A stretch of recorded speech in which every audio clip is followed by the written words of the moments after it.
I like France. I like French people. I think that the English habit of bashing the French for the sake of it is just tosses patriotism. What I mean is, as you probably know, I don't think we're going to vote or reform our way out of our problems. I think we're going to collapse our way out of them. I think that collapse is necessary. When that collapse comes, I think we will feel as though we've lost, but that will be the point at which we have won. And the key to that collapse is France, particularly the collapse of France. France is at the epicentre. And if France goes down, France drags down the whole of the Eurozone. If the Eurozone goes down, I think the debt-ridden 20 countries that are members of the Eurozone, I think they go down. I think we go down as well. We get taken down in that tide of financial implosion. I think that's for the best. I think we're living in a dead, decadent system. I look forward to, well, I don't think it'll be particularly nice for it to collapse, but I look forward to it in the sense that that is when we start to put our problems right. And the one to watch, the one at the heart of this, has always been France, and it still is. And the good news is that France is on the way down the tubes. I hesitate to say, but I think I would probably say that a very long blue touch paper has been lit with France. And what I mean particularly by that is simply that the story has changed. The numbers are as bad as they've always been. I'm not sure the numbers have changed that much, but the story definitely has changed. You've probably been noticing online, on social media, people talking about the tide is turning, the Overton window shifting, people's attitudes are changing. You can say things you never used to be able to say. You get support from people for attitudes that usually you would get condemned for. Things are changing. Well, I think the real key change is the story about France. It doesn't really matter what the numbers say. What matters is the story that people tell them about the numbers with regard to the French economy. And what they're telling themselves, what people are saying at high levels, high and wide across the board, is that France is heading down the tubes. And that is good news. Okay, I think France has been broke for 25 years, and I think it has just carried on, and it has whistled a happy tune, and everyone else has been willing to accept it. Enthusiasm about the Eurozone project. I think the Eurozone project has had the function of allowing people to hide behind each other's skirts and run up big debts. That's certainly what France has done. If I show you this story here, that is from 2013, just to show you that France has been broke for a long time.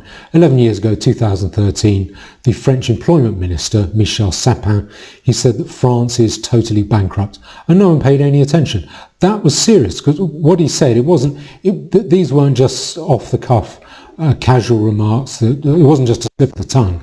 What he said is there is a state in France, but it is a totally bankrupt state. That is why we had to put a deficit reduction plan in place. Yeah, no deficit reduction happened. There was no plan that worked. But the key thing is, what he said was there is a state, but it's a totally bankrupt state. And then his handlers came in and said, yes, we know it's a bankrupt state, and you know it's a bankrupt state. You don't say that. And some other functionary came in front of the press and said, well, he didn't really mean it like that. France is a serious country. And the press all swallowed it. I thought in 2013, how much longer can this go on? Because you had the very beginnings of the precursors to the Gilets jaunes, the Yellow Vest movement. I thought even then, is this going to happen? Now, I am not saying that things are going to break down next week, next month, or next year. I've been hearing that for 20 years, and it hasn't happened. Usually by the kind of people who say that Nigel Farage is going to get on his white horse and ride to the rescue and save us all. They're still saying it now. That's not going to happen.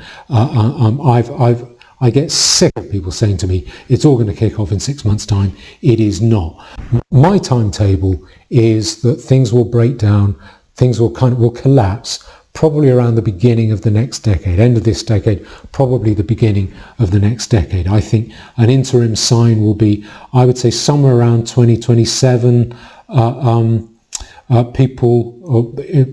commentators will start looking at our economies, Western European or Western in general, Western European economies, and saying this economy has stage 3 cancer, not quite stage 4, and it's not going to die tomorrow. Stage 3 cancer, it's not getting out of bed, it's not getting up again, it is dying. There's nothing anyone can do to save it. That is, and I think that will start getting said in about another 3 years' time, maybe 3 and a bit years' time, and then about, say, 4 or 5 years after that, I think there'll be a political collapse, which I will welcome.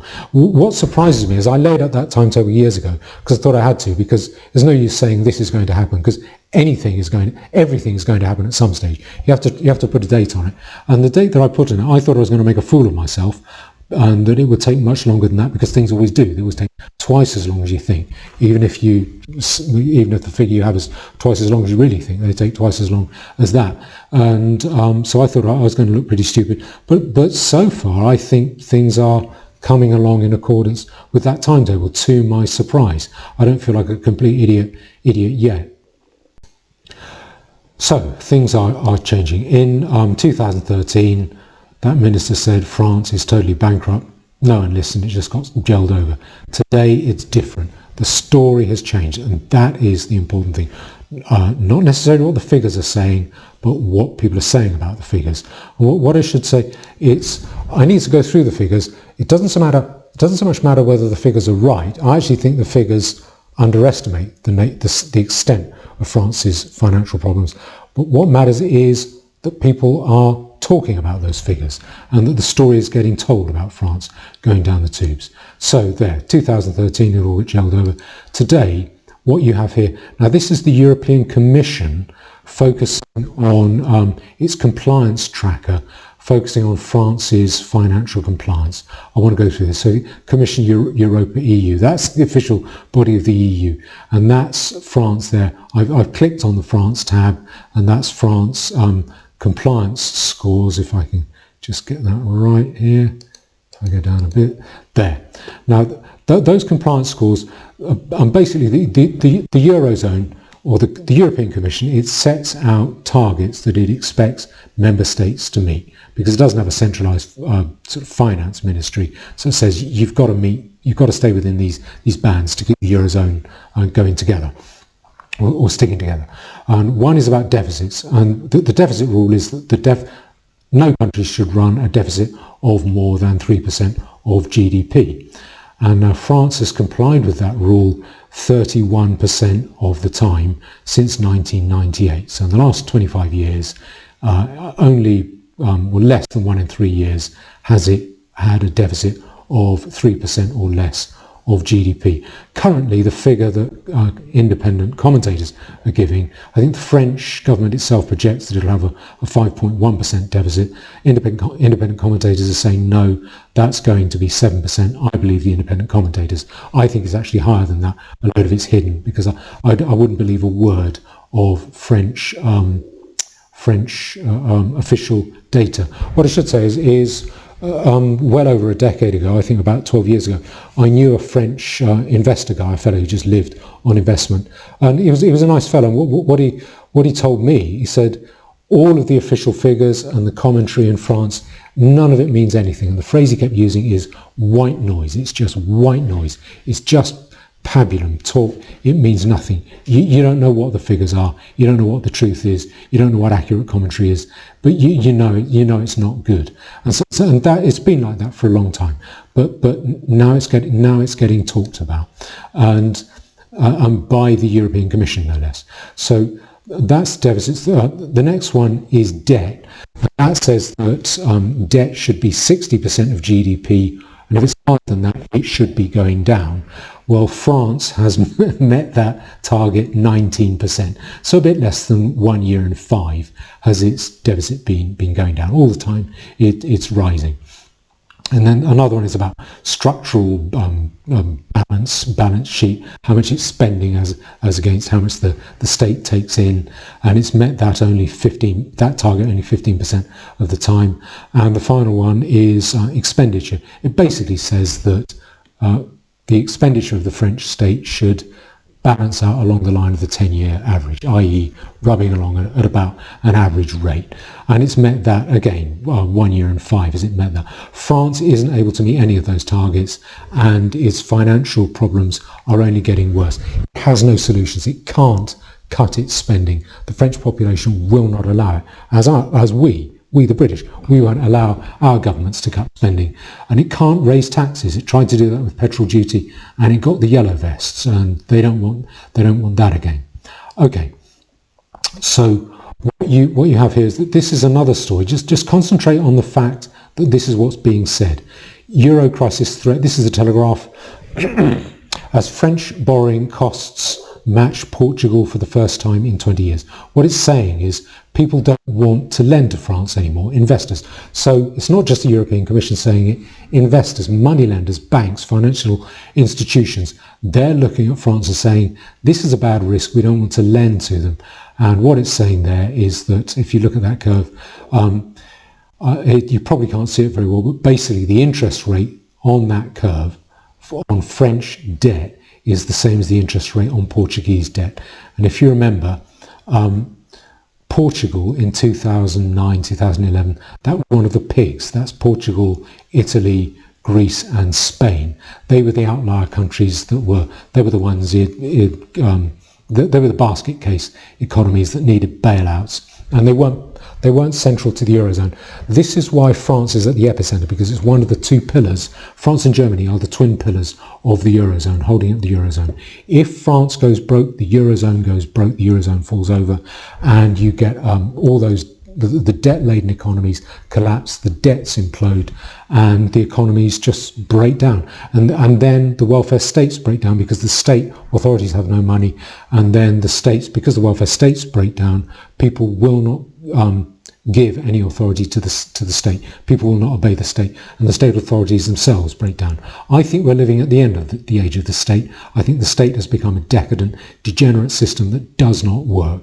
And I think we will find that out when the economies collapse. I think that will happen as a result of France collapsing, because that will bring down the Eurozone. That will also bring down our economy.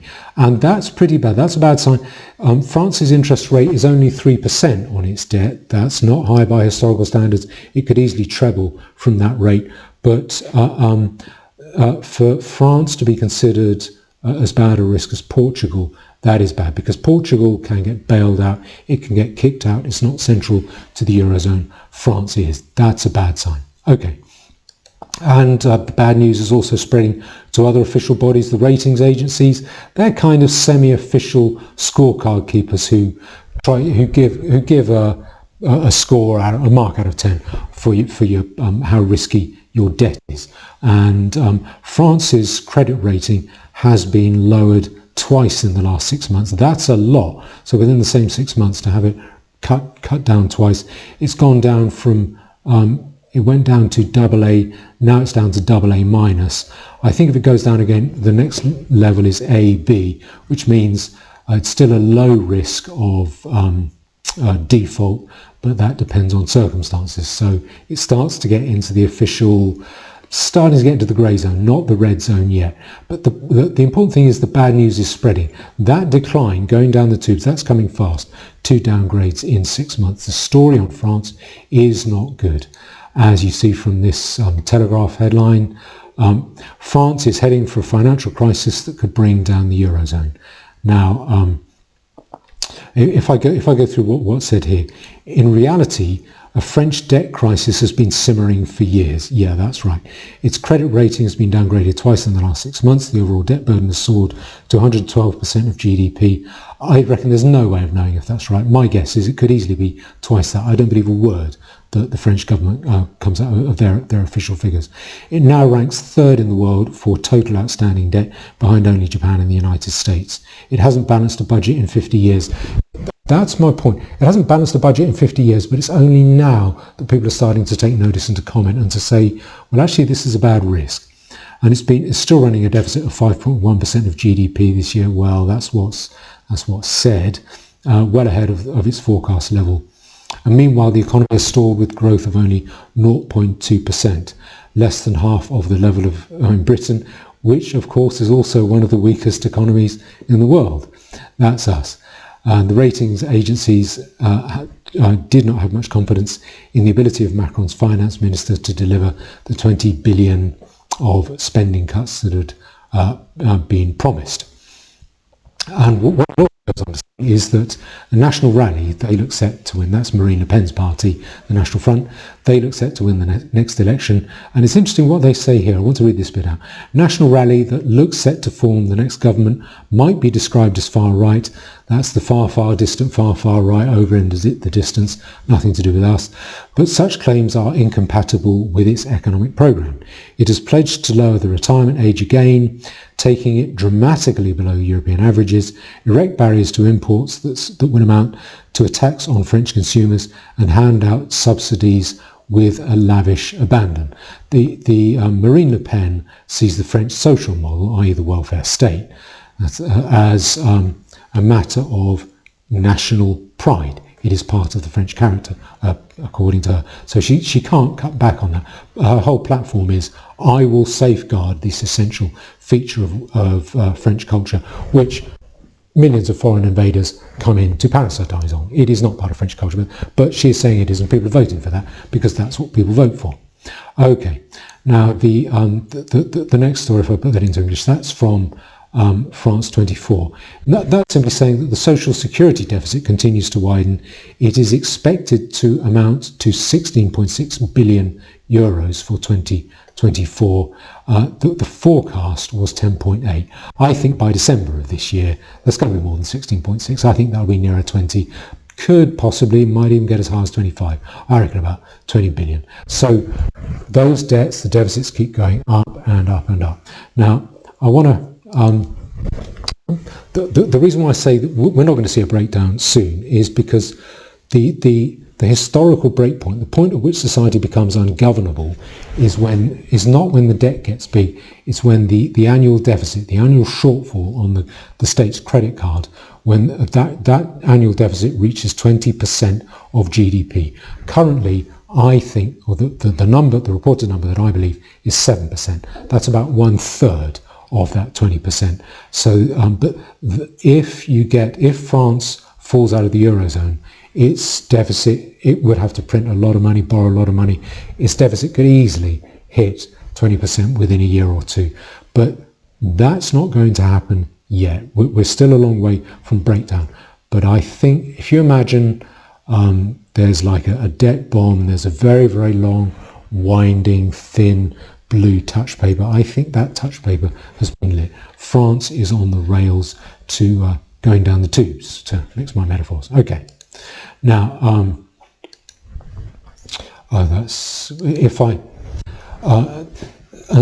just another story from the Telegraph. He has drastically miscalculated French national debt. Basically, what that's saying is Macron believed he could get down French national debt. He's totally failed. As soon as he tries to cut spending, there are riots in the streets, and he has to withdraw. So he's raising the pensions age. He's had to back off from that. Wanting to put up duty on petrol, the yellow vests scotched those plans. He's basically had to continually when he wanted to cut social security, he had to back off that as well because you get riots in the streets. Okay, so that's kind of tedious, all of that, one story after another. What I'm trying to paint is a picture of what's being said, the account that's being given, the narrative in Blairite language. That is not good for France, and that is worth more than the figures. Now, there are two things coming up that I think will add very much to the bad news. The first thing is the French elections coming up in 2 weeks' time. The second thing is the French Olympics coming up in a month's time. I think the more important one of those is the Olympics, because that's the one that everyone's going to watch. That's the one that attracts attention. That's the one that could get talked about around the world, more than the French elections, though I think the French elections will be bad. What's projected for the French elections is that Macron's centrist alliance party, so him, he looks such a weirdo to me, that toy boy Macron. His alliance faces wipeout in snap elections. Only about 40 MPs would reach the second round vote for the 577 strong French Assembly. So you have 2 rounds of voting. There were only 40 according to the Telegraph, I think it's 40 or 50 would get in to the second round of voting. That doesn't mean they'll actually get in. So they're going to get wiped out, and they get replaced by Marine Le Pen's party. Marine Le Pen's party, as again is said in this other story, but in the Spectator, what that story says is, and I'll just give you the headline: France can't afford a Le Pen government. That's right. People say that it's hard right. It's not. It's very socialistic. It's very, very much in favour of state spending and welfare. Le Pen, after all, is a high welfare, big state economic nationalist. She wants to preserve the French social model while putting up more import barriers. And in the past, she has flirted with leaving the euro. I think France might leave the euro. I think that's quite possible. The reason you can be confident about that is because France has an incentive to do so. I think as you are watching this, as I'm speaking, I think there are warehouses in France full of freshly printed French francs just waiting to get distributed. I think one day, one Friday lunchtime, the French president will come out and say, we are committed to the euro. We will stand with the euro no matter what. And then on Monday, you'll find that business opens to a bank holiday and a snap announcement that France is leaving the Eurozone and that francs will be distributed to businesses and banks and various other, and to shops so that they can replace their euros with francs, and France will leave the Eurozone. The reason I think France will do that is partly political. France has never really been that pro-Europe. Its elites have been very pro, but the French population haven't. In 1992, it only had a 1% majority in favour of the Maastricht Treaty. Never had a big majority for the euro. The euro gets blamed for all kinds of French problems. France has been described as the epicentre of anti-euro opinion. What confirms me is actually I find quite amusing, which is France has an incentive to leave the Eurozone because France has huge debts and they are counted in euros. If France leaves the Eurozone and then manages to refloat the franc and the franc is stable, what happens is the Eurozone collapses because no one has any confidence in the Eurozone. The value of the euro goes down, and so all of France's debts, which are counted in euros, all of France's debts plummet as well.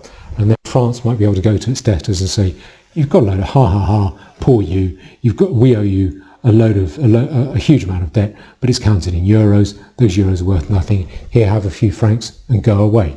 And that's a very tempting way for a country to leave the Eurozone and cut its debts if it's confident that it can refloat its currency. And I think France might just be feel confident enough to do that. And the beauty of it is that only applies to the first one who leaves, or the first major country that leaves. So I think you might get a situation where France and Germany, or maybe Italy, they're eyeing each other thinking, who's going to leave first? I don't want them leaving before I do. I might not want to leave just yet, but I mustn't let them leave before I do. Because if they do, they get that benefit, and then I don't, because I then have to get out after the collapse. I want to get out before that collapse has taken, before the debts that I have been revalued. So I think that sort of hurries up the schedule, and I think it'll be France who stiffs Germany and everyone else by leaving and hoping that it will collapse the burden of its debt. But I think if France does that, that's lights out. The Eurozone collapses, all those other economies being so debt-ridden, they collapse. I think the French economy, its debt-ridden economy will collapse. I think our debt-ridden economy will collapse. I think that is definitely I would say that's probably the main contender for the cause of collapse of the system, which I look forward to, which I hope for, because I think it will be good for Western civilization. And don't expect Germany to be able to bail out France if France gets into trouble. I can see France asking Germany to bail them out. Germany's doing badly. I mean, people are already saying this about Germany. Germany is descending into chaos and it will take the rest of the Eurozone down with it. I think that's unlikely. But if France goes down, its only option is to leave the Eurozone, I think. And I can't put a date on that, though. It's not going to happen imminently, but it's on the rails. It started its nice slide down the tubes. All right. Now, the other thing that where I think there's a reason for good news is the Paris Olympics. I think that holds more bad news than do the upcoming elections in France, because, as I say, it's a source of international entertainment. Everyone's going to be watching. People like to read stories about the Olympics. People don't like to read boring stories about finances that I've bored you with just now, but they do like to read stories about the Olympics and about crime and muggings and rapes and killings and muggings at knife point. This is the problem with the Olympics. You have the main stadium, the Stade de France. That's the Stadium of France, is in an area that's called Saint-Denis. That's a commune in northern Paris. It is an invader crammed dirt hole. It's just horrible. Well, actually, probably a century ago, it was actually quite nice. It was quite hip. It was outside of France, so rents were cheaper. You probably had quite a lot of artists and sort of hippie philosophers and radicals hanging around there. Probably what we all think of when we think of kind of left bank Paris. It's not left bank, but it's that kind of vibe. But it's not that now. Now the delights of diversity have come in. It's just a dirt hole, and a very, very crime-ridden dirt hole. And I want to give you a flavour of it.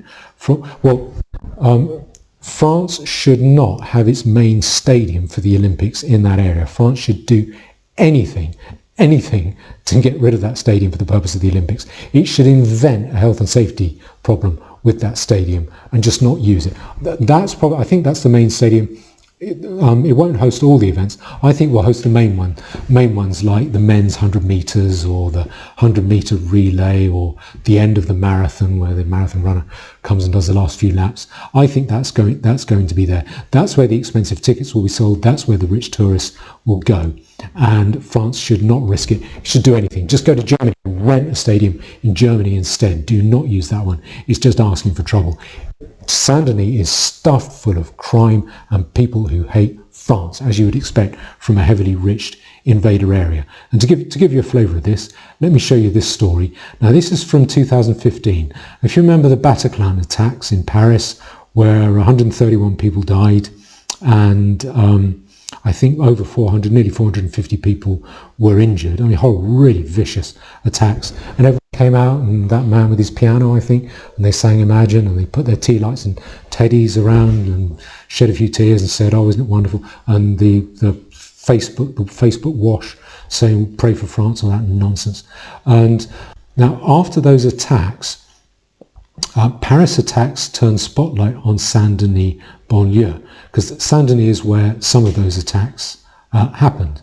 And I don't want to go through the whole story, but this is the BBC reporting this. Occasionally the BBC does report some unpalatable facts. It's mainly a propaganda outfit, but occasionally it gets it right.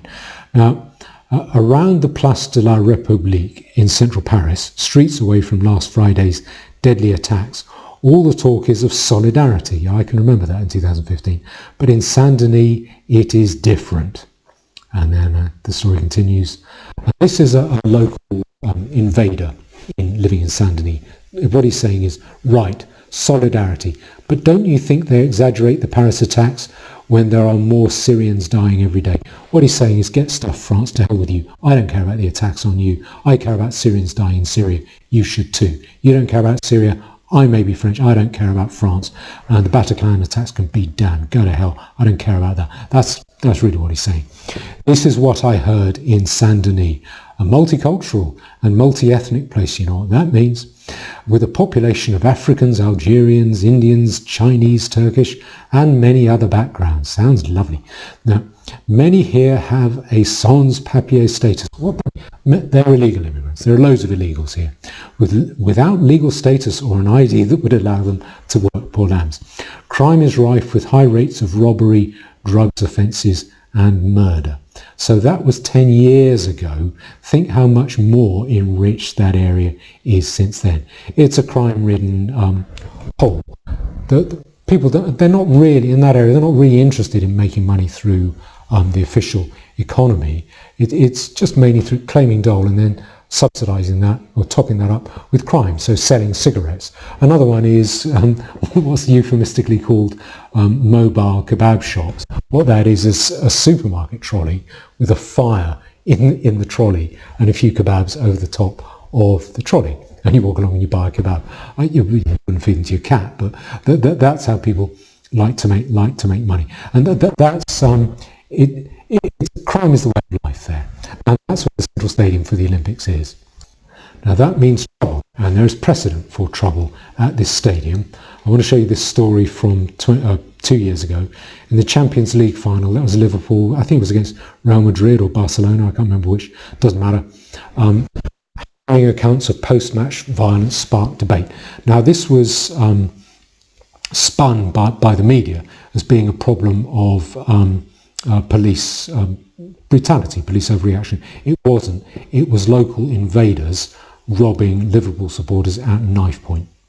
And this is part of my point. The story has changed. I don't think the media are covering up for French failure anymore. I think they've got an appetite for it. So just over the last 2 years, they're not going to make excuses and pretend that the story is something other than it was. Now, what happened was after the match, people left the match and they got mugged, robbed and threatened with knives. Now, I'll read this a little bit. Among Liverpool fans whose translated testimony has been circulating widely on social media is UFC fighter, that's a cage fighter, Paddy Pimblett, who said he had, quotes, never been so scared in my life. Well, he's probably physically braver than most people I've ever met, as when I came out of that ground on Saturday night. At least when you're in a cage, it is one against one, the mixed martial artist said. There were groups of 30 men running around in big packs. Some of them had weapons, machetes, knives, bars and bats. People were being pinned to the floor and having their watches taken. I saw people having their handbags taken off them when the thieves would pull the bag from them and then slice the strap with a knife. The only thing I can compare it to is something like the film The Purge, where you can do what you like for 12 hours. There were no laws. I think that could happen at the Olympics. I think that is the problem. I'm not sure what France can do. They're taking some steps. I'll go through the steps first before I comment. So what France has been making a bit of a fanfare about, it's the head honcho of the French Olympics, this fella looking all serious and tough and macho. He's talking about an unprecedented security operation. That's to prevent terror attacks. I don't think they'll have much problem preventing terror attacks. Muslims are very violent, but they're not very bright. So I think you can prevent them committing terrorist attacks. The real problem is crime. I think that is the problem. That is the one where you get a lot of adverse press for France. Basically, the story that France doesn't want is the story of these Olympics have been very unpleasant. I didn't enjoy them. There was so much crime. I never felt safe. My friend got mugged. I got mugged. Or my husband got his watch taken off him at knife point. And how hard can it be? All you need for the Olympics is a stadium, some hotels and safe roads to the stadium. And France couldn't even do that. And that is bad for the story of France at the moment. That will worsen any confidence in France. And I think that's what's likely to happen. Now, what France is saying about crime, what it's doing here is this story: street crime crackdown packs Paris area prison ahead of Olympics. That's France 24. I don't think the picture that's getting painted here is of police arresting a lot of petty offenders, having a crime crackdown in Saint-Denis in order to say, in the run-up to the Olympics, to wipe out any crime in preparation for the Olympic Games. But I'm not sure the reality bears that out. So the basics of the story are: Reuters interviewed 13 prosecutors, judges, lawyers and clerks working in Bobigny court, who said that the sane Saint-Denis justice system was operating at the limits of its capacity and prosecuting increasingly minor infractions in preparation for the Games. And so that looks like all very, very commendable. But give me a second. But I don't think France has the prison places to deal with it. What do you do with an invader criminal whom you arrest in Saint-Denis? You don't have the prison place to put him in. You can't fine him because he lives on welfare and he says, I won't pay it. What else do you do? I mean, there's nothing much. You can't give him some kind of community penalty, community service or probation. He just won't turn up. So there's nothing you could do, and they know it. So they don't fear the system. And I think the figures bear this out. And carrying on with this story, to avoid reaching breaking point, judges at Bobigny Courthouse almost doubled the number of early releases from Villepinte and another prison last year to nearly 500. So that's just 500 in a year. But what kind of message does that send to criminals? You will get early release. I don't think that's a deterrent. But still, Villepinte was operating at 180% of capacity in early April this year and 177%, so 3% lower, in April last year and 168% the year before. So those numbers have only gone up those jails are stuffed. They're massive, they're hugely overcrowded, and the numbers are only going up very slightly. I don't think that's a prison crackdown. I suspect what's been happening is that police have been wandering around Saint-Denis, and if they see a cigarette seller, they've been taking cigarettes off him and telling him to go away and get lost and say, next time I'm going to arrest you. And he says, yeah, why are you taking my cigarettes? I hate you. And I don't think that is that much of a deterrent. It's an inconvenience. It's certainly taken, according to this story, it's taken as a provocation by invader lawyers and other invader spokesmen for the invaders in France. I don't think that does anything. I don't think France has a deterrent, have a crackdown. And the other side to that is, if France has a crackdown, what it risks is you get more riots, like you had a year ago, than the riots, where the whole of France erupted in rioting. If I just show you that, that's a map of the riots in France, the main riots in France, and that doesn't even count where someone might have set fire to a warehouse and a few cars. Those are riots throughout France, and that's Paris. That sort of pale blob there, that's Paris, and those are all the riots that happened in Paris at that time. And what you had, the numbers for those riots, they went on for I think almost exactly 7 days, 27th of June to 4th of July, and the numbers: 2 deaths, 808 police officers injured, 3,300 arrests. I bet most of those got released pretty quick. And then total damage was 650 million euros, and 1,000 buildings damaged, that means torched, and 5,662 vehicles burned, torched cars. Probably more got damaged, is my guess. Those are quite serious riots. Now, that is the other side to policing operation. Suppose there is a real crackdown, then will they provoke more riots? If I was a drug lord in France, I would go to rival drug lords and I'd say, I would have done it a year ago, and I'd have said, let's put our differences aside when the Olympics are on, let's make sure, let's order riots. We want them to happen in Paris so that they're on the front pages of the newspapers, so there's good footage of people rioting while the Olympics are going on. We'll reduce the authority of the French state.